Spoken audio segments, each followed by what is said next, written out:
Hello everyone, welcome back to our channel. ఇవాళ నేను మీ అందరి కోసం తీసుకొచ్చిన రెసిపీ ఏంటంటే పిల్లలకి పెద్దలకి అందరికీ ఎంతో ఇష్టమైన గులాబ్ జామున్. గులాబ్ జామున్ నచ్చని వాళ్ళు ఎవరుంటారండి? ఇంక మొదలు పెట్టేద్దామా? దీన్ని ఎలా చేసుకోవాలో చూద్దాం. దీనికోసం ముందుగా మనం షుగర్ సిరప్ ప్రిపేర్ చేసి పక్కన ఉంచుకుందాం. దీనికోసం ముందుగా స్టవ్ మీద ఒక గిన్నె పెట్టి 2 గ్లాసుల పంచదారను వేసి 2 గ్లాసుల నీళ్లు పోసి పంచదారని కరిగే వరకు కలుపుకోవాలి.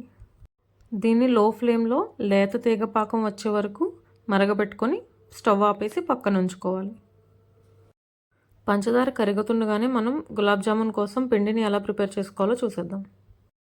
దీనికోసం నేను MTR instant gulab jamun mix powder packet వాడుతున్నాను.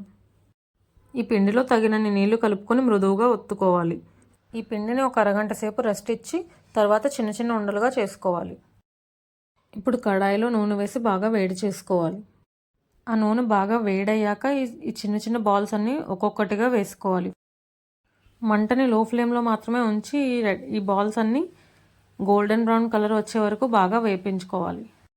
హై ఫ్లేమ్లో పెట్టినట్టయితే ఫస్ట్ గోల్డెన్ బ్రౌన్ కలర్ వచ్చేస్తాయి కానీ లోపల ఉడకవు. సో లో ఫ్లేమ్లో పెట్టి మాత్రమే ఉడికించుకోవాలి. బాగా పెద్ద పెద్ద ఉండలు చేసేసుకుంటే అవి లోపల ఉడకడానికి కొంచెం కష్టం అవుతుంది. సో చిన్న చిన్న ఉండలుగా చేసుకోవడం మంచిది.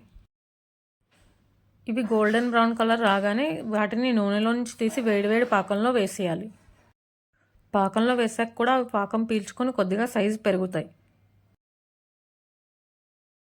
ఈ విధంగా ఉండలన్నీ కూడా గోల్డెన్ బ్రౌన్ కలర్ వచ్చే వరకు లో ఫ్లేమ్లో వేపుకొని వేడివేడి పాకంలో వేసేస్తే వేడివేడి గులాబ్ జామున్ రెడీ.